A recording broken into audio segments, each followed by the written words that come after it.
वैसे तो धर्मगुरुओं का राजनीति में प्रवेश कोई नई बात नहीं है।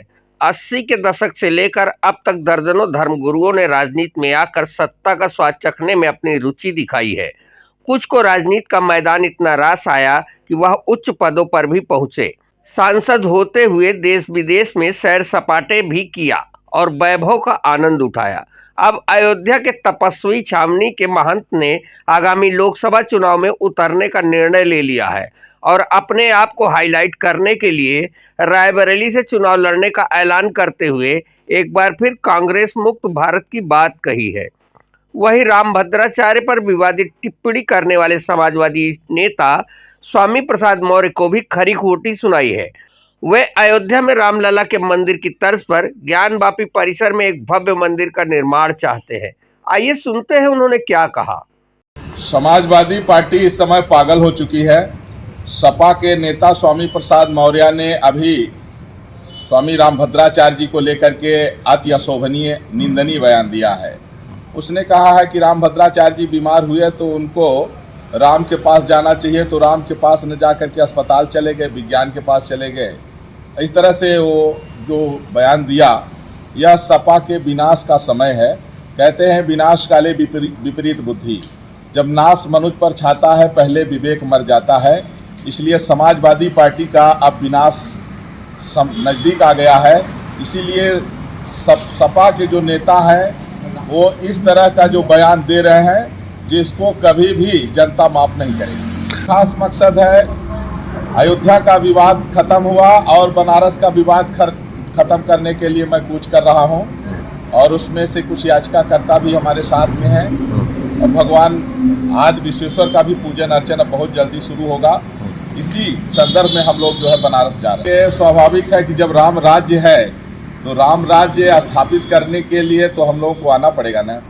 नहीं तो जो लोग राजनीति को पैसा कमाने का और केवल सम्मान पाने का जो है तो समझते हैं, वो उनकी मानसिकता गलत है। राजनीति जो है जनता की सेवा करने के लिए, देश की सेवा करने के लिए है।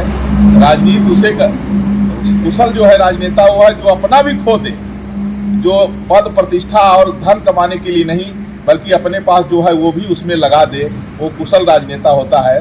तो हम लोग तो महाराज हैं वैसे, लेकिन फिर भी इस बार 2024 में रायबरेली लोकसभा से कांग्रेस पार्टी की जो सुप्रीमो है सोनिया गांधी, उनके अपोजिट मैं जो है लोकसभा चुनाव लड़ रहा हूं और इस बार कांग्रेस मुक्त भारत होने जा रहा है। दरअसल सोमवार को अयोध्या से वाराणसी जाते हुए अयोध्या के तपस्वी छावनी के पीठाधीश्वर जगत गुरु परमहंस आचार्य सुल्तानपुर बाईपास पर रुके थे, जहां दर्जनों समर्थकों ने उनका भव्य स्वागत व सत्कार किया। यहाँ मीडिया से बातचीत में उन्होंने अपनी राजनीति में जाने की प्रबल इच्छा को दोहराते हुए आगामी लोकसभा चुनाव में ताल ठोकने की बात कही। उन्होंने कहा कि कांग्रेस मुक्त भारत करने के लिए वह सोनिया गांधी के खिलाफ चुनाव लड़ेंगे।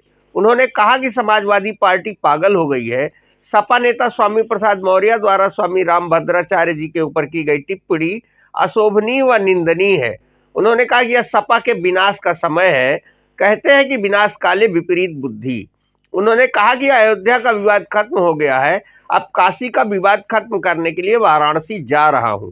उन्होंने कहा कि अयोध्या भगवान श्री राम का दर्शन करने आई श्रृंगार गौरी ज्ञानवापी की 2 याचिकाकर्ता सीता साहू व मंजू व्यास उनके साथ हैं। वहां वे रात्रि विश्राम के बाद प्रयागराज के लिए रवाना होंगे। इस दौरान मीडिया से बातचीत में ज्ञानवापी श्रृंगार गौरी की याचिकाकर्ता सीता साहू व मंजू व्यास ने भी अपनी बातें कही। उन्होंने क्या कहा, आइए सुनते हैं। मैं सीता साहू और मेरी बहन मंजू व्यास, हम दोनों लोग अयोध्या गए थे। हम लोग को बहुत हर्ष हुआ था जब हम लोग व्यास जी के तहखाने का पूजा पाठ शुरू हुआ, जो कि 31 वर्षों से बंद था। तो उसी में हम लोग माने थे कि अगर वहाँ शुरू होगा तो हम लोग जाएंगे, हवन यज्ञ करवाएंगे।